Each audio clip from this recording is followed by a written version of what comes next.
It is Monday. It's 3 p.m. That means Sophia Jones, color analyst of the Golden State Valkyries, joins me. They had a thrilling victory Saturday night at Chase Center. You were on that call. I've got some maybe exciting, I don't know, depends on the audience's perspective, but I may have some exciting news in regards to just clarity for the Warriors offseason. Like, what are their options here? Who can they go after? We're going to go through free agents that the Warriors could literally pursue, realistic ones, not the big dollar ones. That's what we're talking about today. Happy Monday? It's Monday. Sophia, you ready to go? You good? Yep, I'm good. Let's do this. It's Golden Days V for Valkyries edition. They always find something to nitpick, and that's because there's expectations for us to win. Leave me alone this summer. Woo! Let's go. In a minute, I'ma need a sentimental man or woman to pump me up.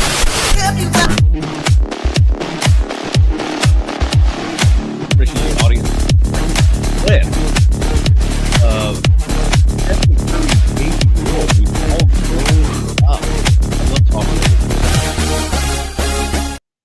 Welcome to the Golden Days, V for Valkyries edition. That's how we do it every Monday at 3 p.m. Pacific time. We go live. Sophia Jones joins me live from San Francisco or wherever she's at because you cover the Valkyries. Who knows what's going on there? You do, and we'll pick your brain about that in just a second. Sophia, how are you doing? And right off the bat, how was Saturday night at Chase Center? I'm guessing it was a rocking crowd. Good to see you. I'm doing well, and Saturday, it was just tremendous. It was another sold out crowd, so that's the fourth straight for the Valkyries at home in Chase Center. So that in itself is amazing. But they beat the Las Vegas Aces 95-68, Ooh. and just Las Vegas Aces have who I think is the best women's basketball player on the planet, Asia Wilson. And they were really able to kind of contain her. You don't stop her, but I think they did a really good job of containing her. Our head coach for the Valkyries, Nana Nakaste, she was the first assistant to Becky Hammon on that Aces staff. So I think she kind of came up with a really good and solid game plan. But so a lot of credit to just the players for getting it done, having just an insane amount of energy. There were 3 double-doubles on the team as well. Kayla Thornton, she had a 20 and 10 game with rebounds. Veronica Burton, she had 12 assists in addition to reaching that double-digit mark for points. And Monique Billings, she also had a double-double with points and rebounds. So it was a really, really exciting and energetic game to be a part of. And going into it, I felt like the Valkyries had a really good chance of winning, but beating a really, really solid team in the Las Vegas Aces by that much was kind of just a notice. It was a national broadcast game. It was on ABC, so that's their first ESPN game of the season. So yeah, it was just putting the league on notice. It was the only downside to it from my perspective, and please tell me if I'm wrong on this. It was so early. Like, I don't like basketball is not meant to be played that early in the day. NBA players are not early risers. I don't know if WNBA players follow that same approach to daily activities. Are they early risers as well, or are WNBA players like NBA players where if it's anything before, let's say 3 p.m., it's early? How does that roll in the WNBA? Because that was early. Well, I know in going to a lot of the Valkyries practices, when they start, kind of media availability and open practice will be right around 12:30. So I imagine that they're already working out for like 2 hours prior to that. So I would say their practices start maybe roughly around 10 if I just had to guess. So with that being said, that's kind of just right in that same exact practice slot. So they're used to having to operate at a high level at that hour. And who knows what the Aces practice schedule is, but maybe theirs is later. I don't know. Valkyries did look prepared. They look damn good. And we're going to break that down a whole lot more than just the initial recap. that we just heard, because that was a significant win for the Golden State Valkyries. You mentioned the fact that they've had 4 straight sellouts to start their franchise. The Bay Area, this is a community, a region of basketball junkies. Like, people love their hoops here, as evident by the fact that the Golden State Warriors, before this current dynasty, prior to this, if you remember, or if you've heard about it, Bill Simmons, I thought, eloquently wrote a great piece back when he was with Grantland, describing the tortured fan base of the Golden State Warriors, and the fact that it was nearly 4 decades of misery that we experienced before Stephen Curry, Joe Lacob, and company all emerged and flipped things around. My whole point for this diatribe is, even during those 4 decades of mediocrity and just abysmal play, Oracle Arena was selling out. People were showing up. I was going to games despite the fact that I knew my team was going to lose. That's how this community rolls. We love our basketball. We love our teams, and the Valkyries are no exception to that. Something tells me you're never going to find a game ever in the history of the Valkyries franchise where they don't sell out. By the way, I want to give a props to Cedric saying, writing that this is the first time catching our show live, and they've been a Golden Dazer since Golden Dazing didn't exist with the previous show that Sophia used to be a guest on as well. So thank you, Cedric, for the love and support. Patty O'Quinn, fine Irish lad. I have no idea if you're actually Irish, but Patrick, thank you for the loyalty. I really do appreciate that. Jake Capinia, I'll highlight your chat a little bit when we go into some more details regarding the Valkyries. We're going to talk again Warriors. I'm going to paint I'm going to make an attempt here at painting a clear picture in regards to the salary cap and what the Warriors' options are this offseason, because it's looking like, I could be wrong with this, but Monty Poole published a report a couple days ago that it's likely Kuminga is going to stay. I feel the same way, and I did the numbers to see just how that's going to look, and I think I've gotten a grasp of where the Warriors are. And I'm going to do my best to articulate that clearly so everyone understands what the Warriors' position is entering this offseason. They don't have a ton of flexibility, but they do have some options, and we're going to read some of those options names more specifically. We're talking about unrestricted free agents that the Warriors could pursue. They will have options, so we'll explore that. We'll talk a whole lot more WNBA. There's going to be a lot to discuss, but we got to give some love first and foremost to our sponsors, and those include a band. Live music is awesome. Sophia, I don't know if you ever met anyone in your life who doesn't like live music. You know, I've had classrooms of students for 12 years at least now. I'm losing track. But I've only in my 12 plus years of teaching, only had one student ever who said they don't like music, because this was a survey I used to do consistently in my intro to mass comm class in regards to, I was trying to feel from the students what mediums they like the best and what mediums they like the least. Like radio, for example, is totally dead. No one listens to that anymore. But music is easily the most popular medium. And if you want live music, go check out Decades. They are a cover band playing music from the 50s to today, everything from Chuck Berry to Katy Perry. Let me share my screen. So if you're watching our program on YouTube, you can kind of see what the band looks like and get a feel for some of the live music they can play at your event. And whether the event's a birthday, whether it's an anniversary, whether it's, you name the celebration, they could be pumping live music for you. Eddie DeBartolo, former owner of the San Francisco 49ers, hired these folks to play a private event at his compound in Montana. Yes, the 5-time Super Bowl winning owner of the 49ers, Eddie D. They also play every red zone rally before Niner home games next door at Great America, and they can be the band for your event. And let's say it's not a personal event. Let's say it's a corporate event. Think to the Catalina wine mixer. Think to something where you need a band akin to Prestige worldwide. Again, bringing up the vibes, bringing up the energy of your event. Hire Decades. Go to decadesofficial.com or visit them on Facebook or Instagram at decadesofficial. Email Kyle at atomicmusicgroup.com. Again, Kyle at atomicmusicgroup.com. He will get back to you right away, or go to decadesofficial.com for more contact information. Mention Golden Days, mention Cy, mention Sophia, mention anything affiliated with this show, and you will get a discount on your booking. So bring them on board. Trust me, thank me later. Decades. Go to decadesofficial.com. And today's episode also brought to you by BetOnline, the world's most trusted betting platform. Sophia, Game 2 of the NBA Finals. We now have a best of 5 after OKC took care of business in Game 2. Something tells me Game 3 is a must-win for Indiana. What are your thoughts on that?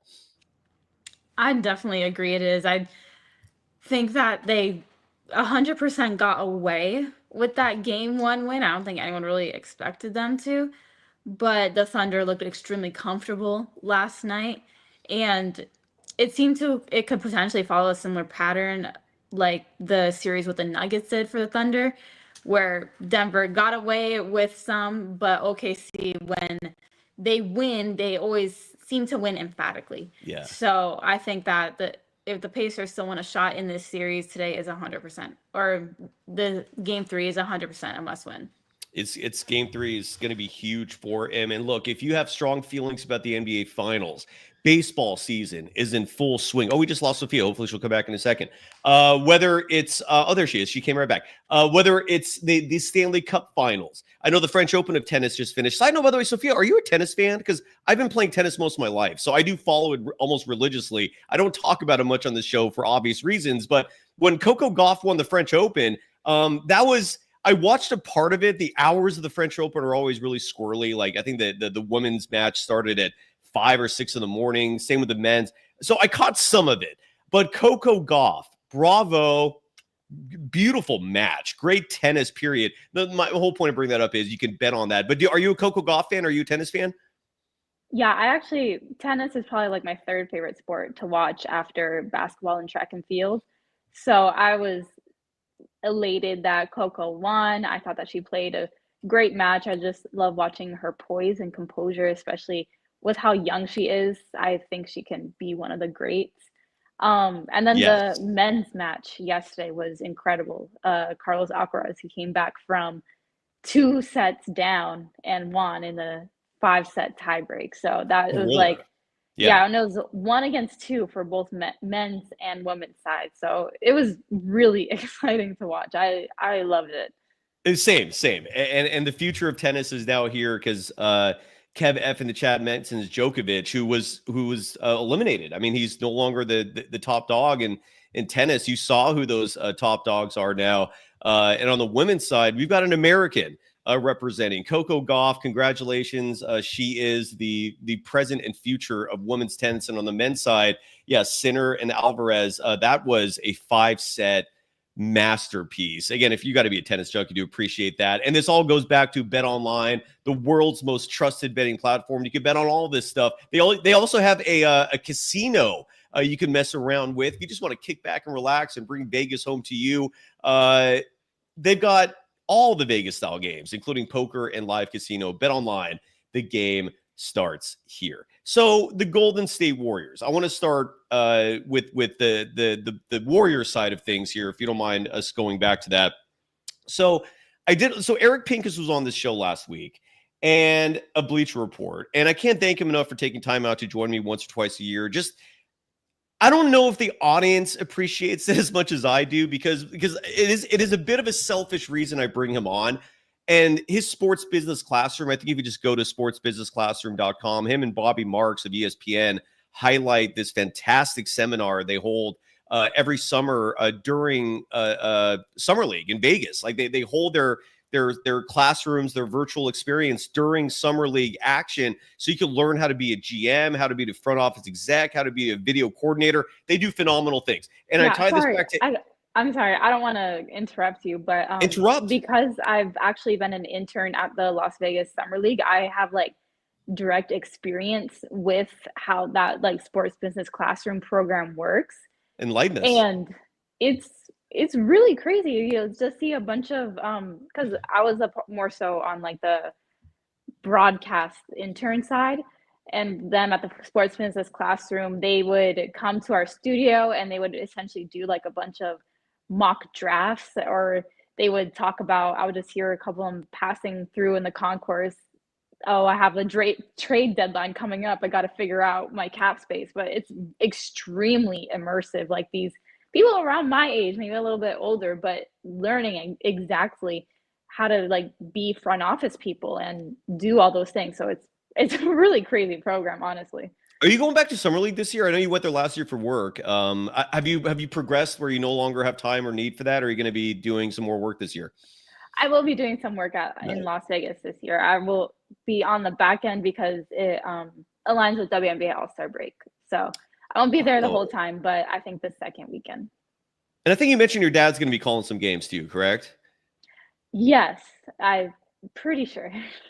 There you go. Well, regardless, summer league is fun. It's night and day from what it was when I went in the early 2010s. It was literally like like I went at a time when NBA summer league was still just that thing that existed, where you literally are sitting in a gymnasium where you're smelling cigarette smoke. It was insane. No, the gym itself was empty. It was not the hub of networking and business classrooms like it is now. It's totally changed. But Eric Pincus was on the show. And Sophia, side note, interrupt me anytime, please. It never, ever feel shy about that. And I'm glad you stepped in there.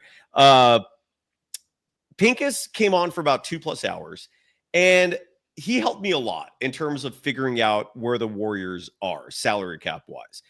They're not going to be in a position where they could sign free agents because they're not going to be under the cap.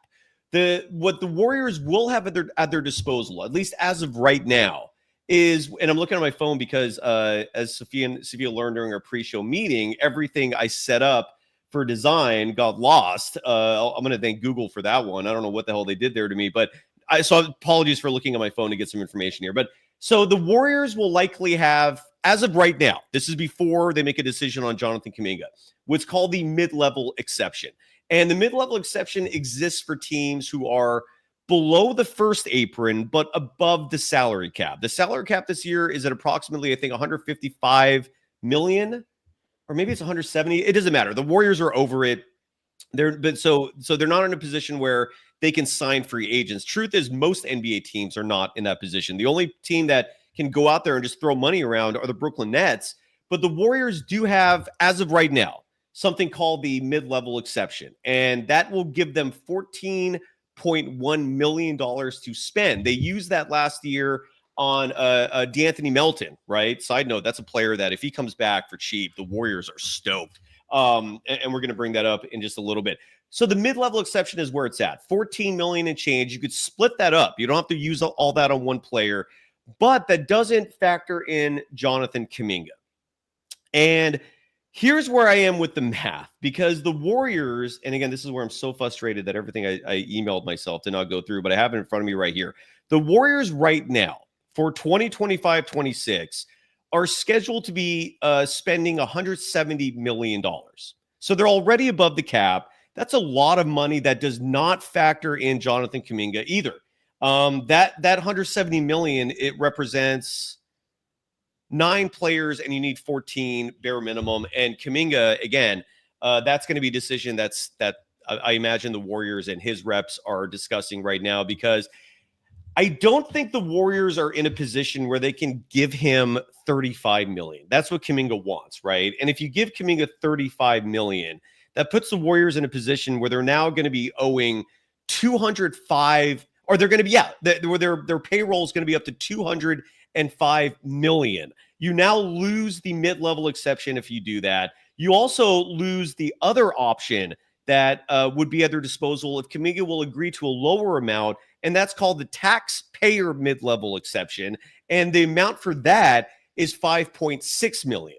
So what I'm trying to say here is that the Warriors, long story short, if they re-sign Kuminga as expected, and they can convince him to take a lower amount, not $35 million. Let's say he agrees to $20 million, and the contract maybe gives them bigger bumps down the road to make up for that. So let's say they give him $20 million. The Warriors are now going to be at $190 million in payroll. They're not going to be able to use the standard mid-level exception. What they're likely going to be in a position of is the taxpayer mid-level exception, and they're going to become a second apron team. That's what I predict is going to happen with the Warriors this season. They're going to give Kuminga a contract in the 20 to 25 million range. They're going to be hard capped at the second apron because that's what happens when you use the taxpayer mid-level exception. That is designed for teams who are above the first apron but below the second apron.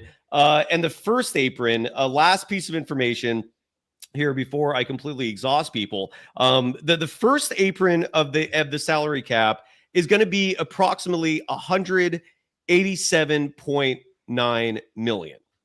I'm sorry if I'm losing people here. The first apron is going to be 195.9 million. The Warriors are currently at 170 million. So let's say you sign Kuminga for $25 million, right? Let's say hypothetically that's the offer. Kuminga, we can only give you $25 million this year because we want to salvage Stephen Curry's career and surround him with good players. If we give you $35 million, we're hijacking the entire offseason, and then we're going to have to basically trade you because we can't afford you, at least for this upcoming year. That's where they're at. And I'm guessing that's where the negotiations are going back and forth. Kuminga's people are probably asking, well, okay, if we do $25 million this year, you better be paying us $40 million by year 4 of this deal. Point is, that's where the Warriors are at. They're at $170 million. The first apron is $195 million. The second apron is $207.8 million. And that second apron number is very important because that's realistically the number that the Warriors will not be able to go above. You can sign Kuminga to a decent deal, and that's going to put you up to the first apron. And you will still have approximately $8 million to play with at that point. You're going to get hard capped at the second apron. That's my prediction. That's where I think the Warriors are going to be. Is any of that making sense to you, Sophia? And any questions from your part before we continue on? I feel like I'm following okay right now. Well, ask questions, please, because usually if you're following along, that tells me you're kind of getting it, but you're not fully getting it. And this is where I want to answer. You're kind of representing the audience here, so fire away because I think I have this figured out. So ask questions about the cap that you think the audience and yourself obviously are still wondering, and I'll do my best to answer it so we can get a clear picture here before we. Yeah, I actually think it'll be best if we kind of just talk about like the different situations and like give examples. I think that will help it actually start to like click. Okay, give me a situation. Well, like, so what do you think that, well, you mentioned like Kuminga, where you think that they'll pay him probably like the 20 to 25 million range so that they don't surpass that second apron.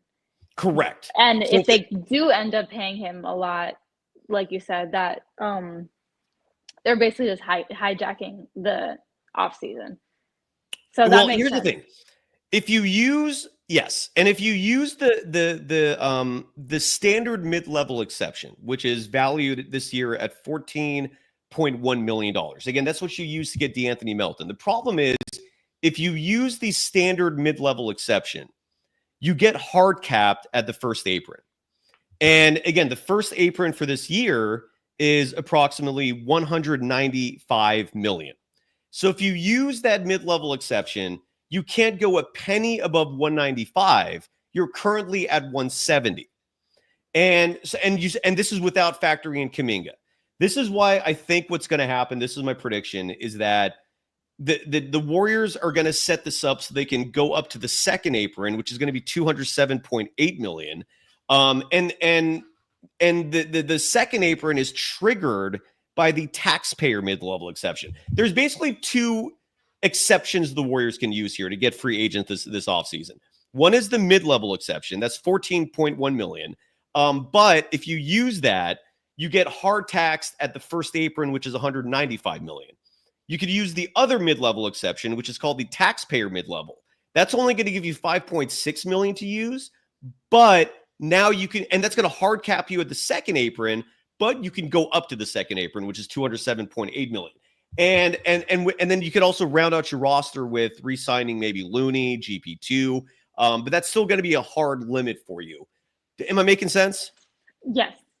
So, and the audience has questions as well. So Kev F, for example, asks, if you sign Kuminga, how much money is remaining for free agents? Literally $5.6 million. That's what we're looking at here.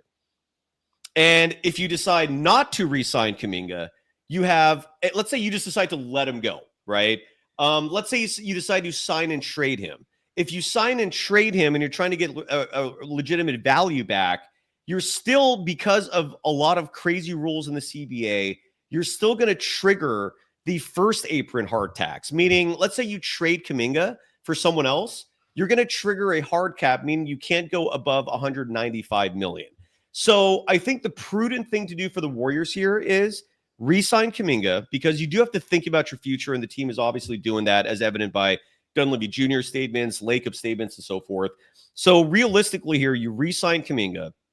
Let's say you give him 25 million, which is considerably below what I imagine he wants.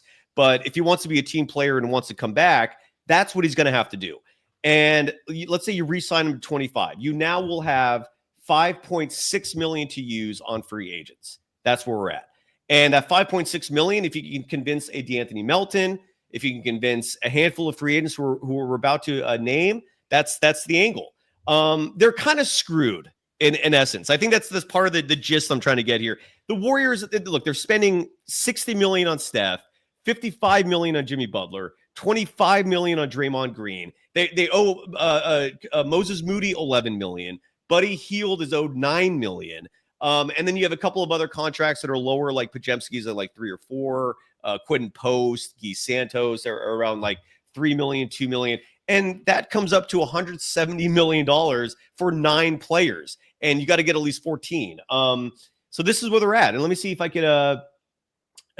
could see any other. And yeah, Kev F, you're right. 5 to 6 million is not a lot of money, but here's the bright side.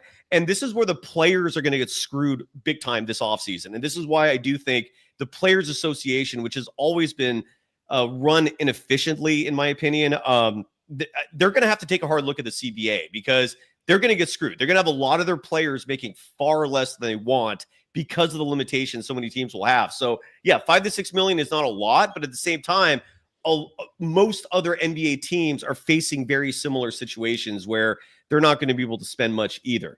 Muhammad Alvi's adding, trying to recruit JaVale McGee and Dwight Howard from China. So Mike Weisberg is asking in the chat. And again, Sophia, please jump in at any point if you have questions as well. So Mike Weisberg in the chat's asking, so I think of it this way. You re-sign Kuminga and you use the mid-level exception. Yes, but you use the taxpayer mid-level exception, which is 5.6 million. And B, you choose not to re-sign Kuminga, you have the full mid-level exception, which you can split between 2 players. And mid-level exceptions are like I mentioned earlier, 14.1 million. Yes, those are your options. Correct. I think Mike Weisberg expressed it very well. Did Devin Booker get a $75 million extension today? Is that news? I haven't seen that, if that's true, but Muhammad Alavi's writing that there. Anyways, so that's where we're at. Let me see if there's any other questions. Sophia, do you have any other questions before we look at some free agents in terms of where the Warriors are at, essentially?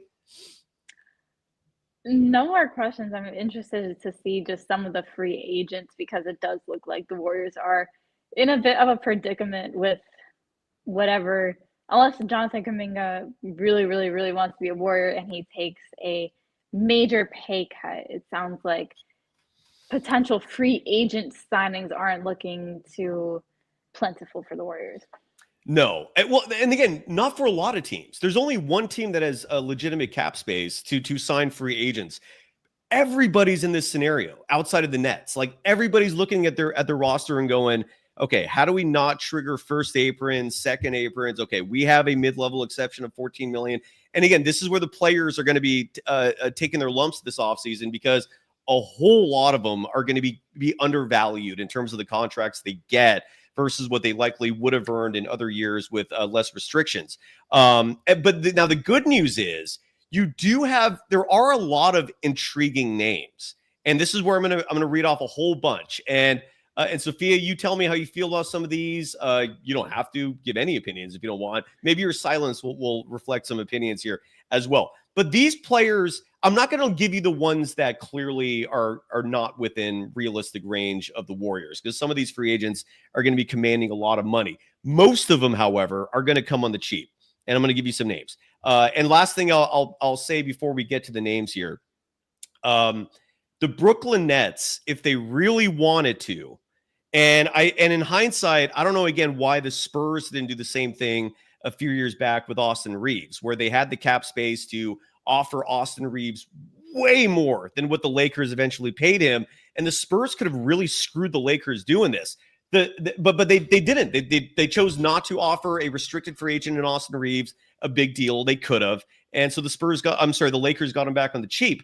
The Brooklyn Nets could do something similar here to the Warriors, where if Brooklyn came out and said, hey, JK, here's a max deal, 4 years. What would that look like? 150 million approximately? Yours. We want you. Now the Warriors are in deep shit if they do that, because the Warriors, you're not going to let Kuminga go for absolutely nothing. That would be foolish.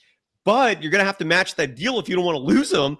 Or you look at, I guess, Brooklyn's assets and see what you want back in a hypothetical sign and trade. But I don't think Brooklyn has anybody that would match the value that Kuminga brings. That's in the whole other scenario that if Brooklyn was interested in really making life difficult for the Warriors, they could do that as well. So that's where we're at. Any final questions before I start listing names, Sophia? Nope, no more questions. Are you pumped? Yeah, I'm nervous to hear what some of the names are. Let's do this. Let's do it. Here are some names. The first one is a name that I think would be awesome, and he might be available for cheap. And this is where you could help me in the audience as well, because some of these players, maybe you have a better grasp of their availability than I, or maybe the audience members do. Brook Lopez of the Milwaukee Bucks, unrestricted free agent. He's old. I think he's turning 37. We have no idea where the Bucks are. And again, this whole show could be moot a week from now when we start seeing a player movement. But Brook Lopez, if he's available for cheap, I'd love him. Your thoughts? I think he would work as a Warrior as well. I've been seeing people said for so long how the Warriors need size. He provides size, and his game isn't necessarily something where, as kind of just like a bigger post and rim protector, you don't need to be insanely mobile, which I think with his age, it might not show itself too much, hopefully. So yeah, I think that Brook Lopez would be a really good get for the Warriors. And like you said, Clint I think Capella. he would come cheap as well. Yeah, if he comes cheap. What about Clint Capella? He would be interesting, but I would be a little more unsure as to how he would actually fit in the Warriors' offensive schemes. Defensively, I mean, he's a great rim protector, which I think the Warriors need, but offensively, I don't know if he gives you too much on that end. And we said like numerous times how Steve Kerr, he likes players that are, fit into that system.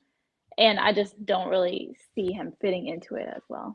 So moving forward, should I exclude bigs who are not stretch fives? Like, is it fair to say that if the Warriors are going to pursue a big, that he needs to be a decent 3-point shooter, or is there space, you think, for someone who like Capella, who's primarily going to be there for defense and rebounding?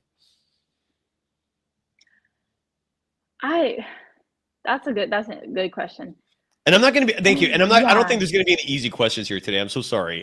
No, you're good. I think it's still safe to include it, because I think if you get enough out of someone, I mean, like Kevon Looney isn't really that much of a stretch, but he, in his more so prime, he fit really, really well with the Warriors. So I think we can still include some names. And Looney's a big one. Like him and a GP2 are the primary unrestricted free agents the Warriors are going to have to make some big decisions on. Mohammed Alavi is asking a question that I think a lot of people are asking. Where is it? Here it is. Asking that we could only offer Brook Lopez $5.6 million if we sign Kuminga. Correct. That again, this is the likelihood of where the Warriors are if they re-sign Kuminga. That's what we're presenting today. There's a whole avenue of options here. I mean, again, the Warriors could opt to sign and trade Kuminga, but again, if you're doing that, now you're triggering the first apron hard cap, so you can only spend $195 million instead of $207. The Warriors are in a very tough spot here, and I can't imagine it's fun right now. In terms, maybe it is. I don't know. Maybe Mike Dunleavy Jr. is having the time of his life doing all this. Who knows? But yeah, $5.6 million is realistically where we're at. But again, very important to note that other teams, with the exception of the Brooklyn Nets, are in a very similar situation to the Warriors. So, for example, if you think to yourself, yeah, I don't know if the Warriors can afford Brooke Lopez with just $5.6 million. You also have to keep in mind, well, are the Bucks willing to overspend to keep him? Or do any other teams out there have the flexibility to offer him more? And the answer to that mostly is no.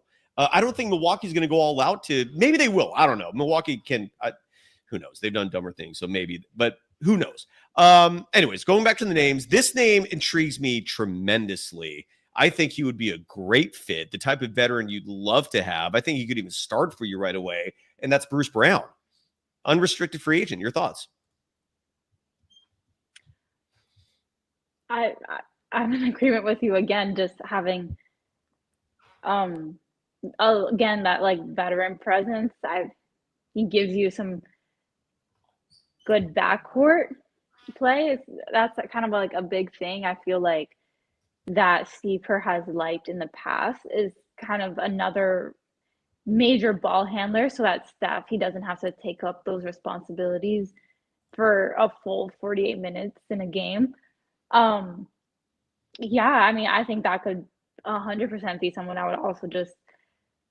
I personally, if we're going to look at getting, because right now it's looking kind of just like one free agent, maybe. I would prefer to get some size.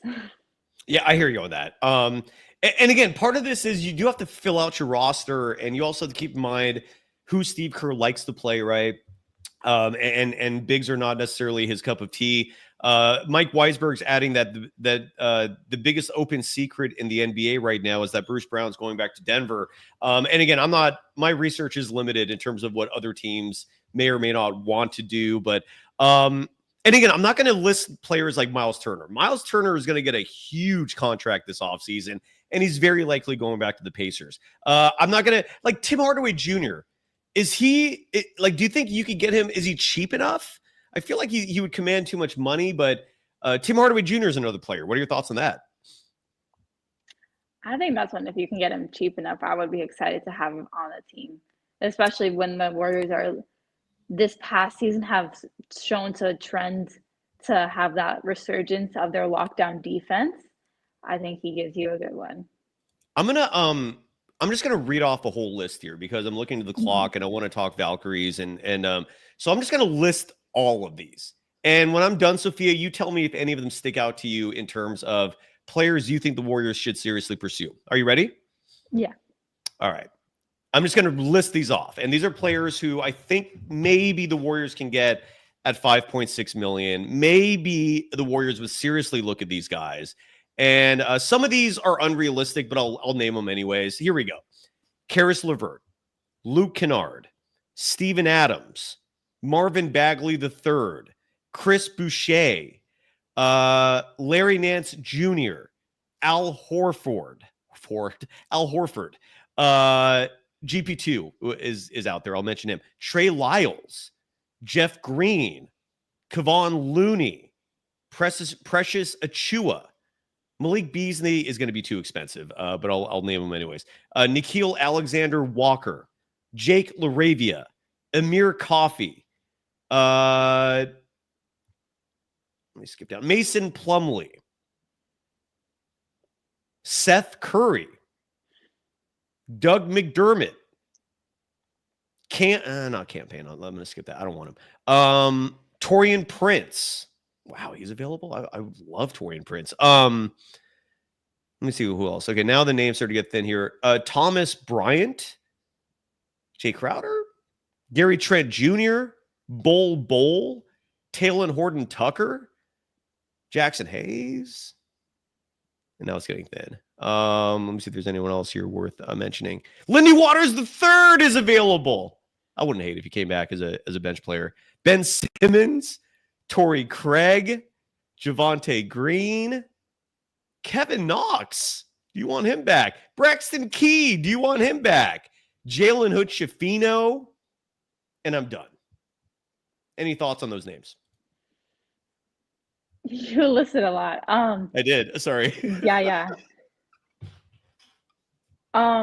This should be a Substack. I think don't I'm know going if to do a it's Substack after this, just listing yeah. all these. Go ahead. Sorry.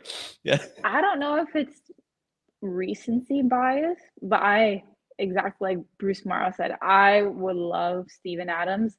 I have always felt like whatever team he's on, he always makes it better. Throughout his entire career between the Thunder and most recently the Rockets, but even the Grizzlies, I feel like whatever team he's on, he's always makes it better.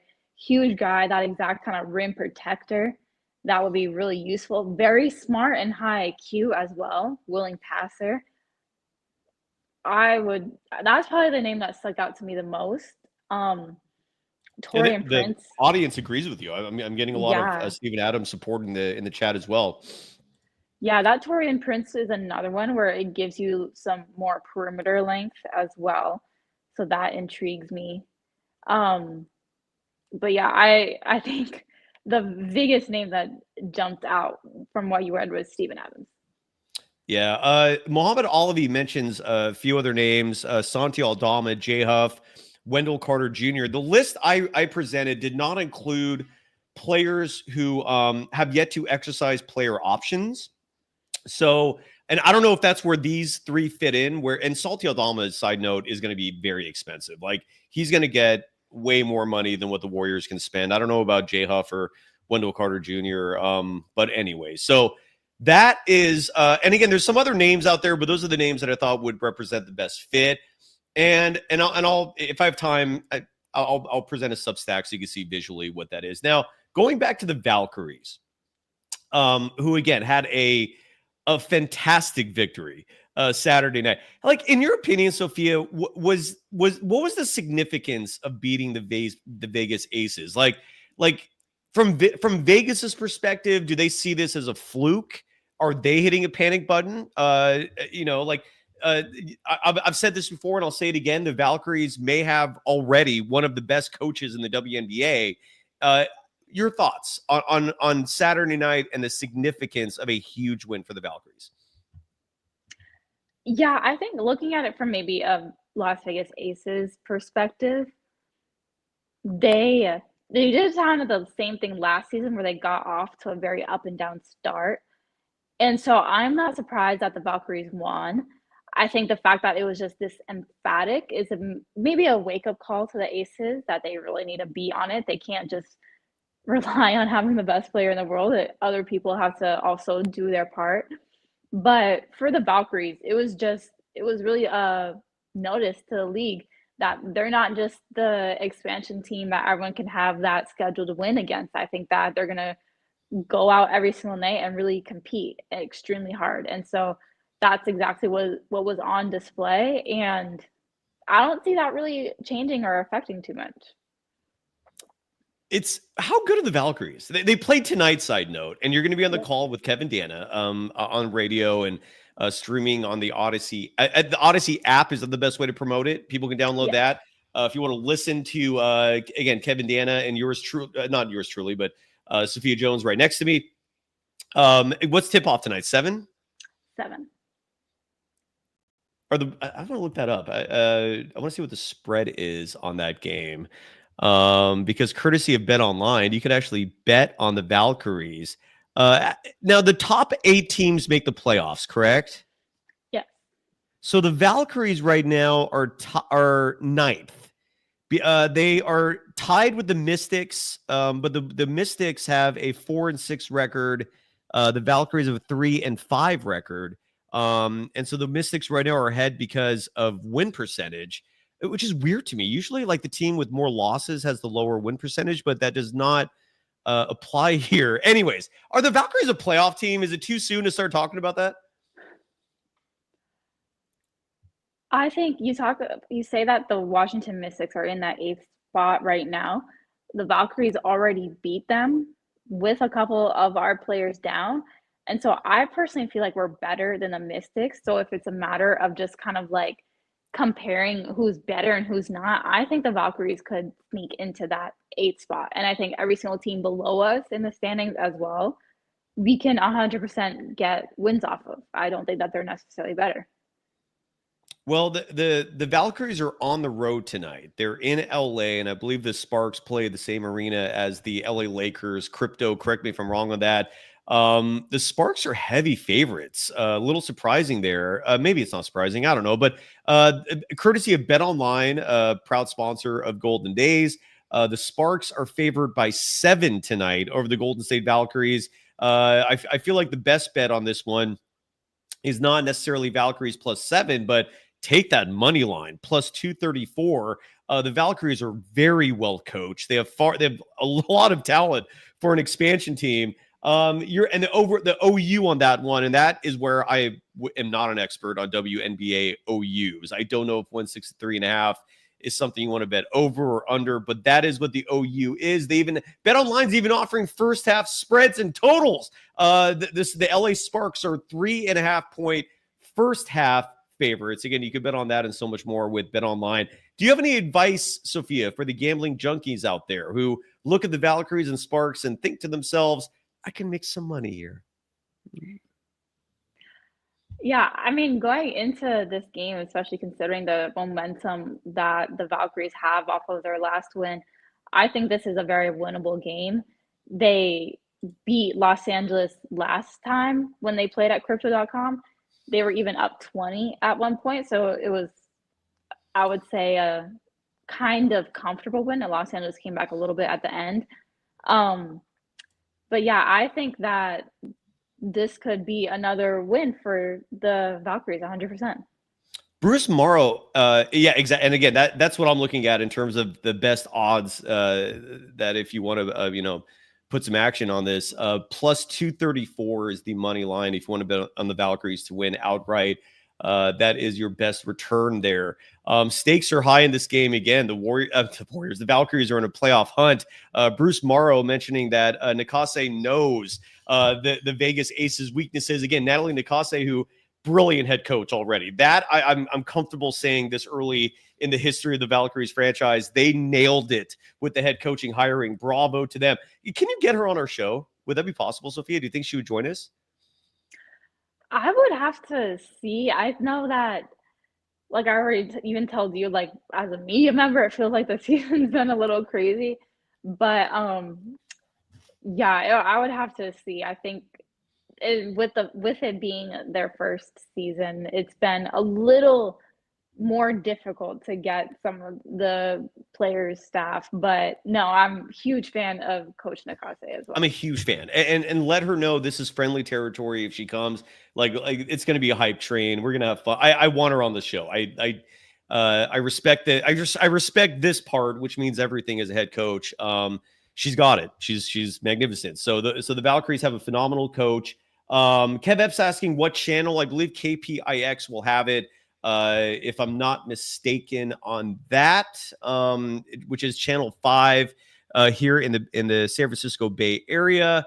I don't know how you can watch it if you don't live in the San Francisco Bay Area, other than purchasing the WNBA All Access League Pass. Which is only $35 also, like for the entire year, it's $35. So it's not a commitment at all. And I'm looking at the schedule that there's some national games, like for example, Thursday, June 19th, the Valkyries are going to take on the Indiana Fever. Do you think Caitlin Clark will be back for that? I believe that she will. I think cool. I don't know when her injury occurred, but I specifically remember hearing that she'll be reevaluated in 2 weeks, and that 2-week mark was before that June 19th marker. All right. Well, I imagine, because that game's going to be at Chase Center, so I imagine the fans are hoping, praying that she's going to be available. But I bring that game up because it's going to be on Prime Video, and the Valkyries are going to have a few nationally televised games. Like on June 27th, they play Chicago, and that game's going to be on Ion. So some of the games will be on these various streaming platforms or other channels, but when they're not nationally televised, I believe KPIX carries all those broadcasts. And Sophia, you're on the call. Before I let you go, if you don't mind, Jacob Pena asks, how would you analyze Kate Martin's game on the Valkyries compared to when she was on the Aces? Your thoughts? Yeah, I would even say I think that Kate, she always approaches the game with a lot of energy and effort, and that aspect hasn't changed. I do think that the way that the Valkyries offense is this year just gives way for more opportunities for her to score. I mean, on the Aces, she had Asia Wilson, Kelsey Plum, Chelsea Gray. So there were a lot of really like superstar players where it just wasn't as much offensive opportunity. Whereas here, she's putting in the work, moving Gray off the ball. The teammates all looking for each other, so they find her. And so that's what I've seen the biggest thing. I think her game, maybe she's getting more confidence, but her approach always does seem to be the same with her energy. Now it's just more opportunities. I love it. I'm so stoked the Valkyries are here, and you can literally listen to Sophia Jones alongside Kevin Dana for the audio side. You can always mute the TV and stream the game on Odyssey and just sync it up like that to get your ultimate analysis. Muhammad Alavi, real fast, mentions this hypothetical trade on Twitter where if James Harden opts out, the Warriors can get Harden, Zubac, Norm Powell, and then the Clippers get Moody, Trace Jackson Davis, Kuminga, some picks. Who knows? Interesting hypothetical. A lot of moving pieces. That's the only reason why I don't know if that's realistic. But you got to run. The moment I hit that close, Sophia, get out of here. I know you got to go call your game and get going. So great show as always. Every Monday at 3 p.m. Pacific time. Sophia Jones joins me the whole time, Sophia. Oh my God, did you not notice either? We had the wrong overlay for the entire show. It was supposed to look like that. Did you notice? I did. Say something to me. I didn't know how to change it. Please say something to me. I literally did not notice that until just now. That's my bad. I apologize. You can follow Sophia Jones on Twitter at @SophiaJones_2. And you can catch her covering tonight's game. Thank you so much, Sophia Jones. Thanks to the audience. Sophia, we'll see you next week. Have a great call of tonight's game. Thanks to everybody. Are we done? I think so. We're done. Go.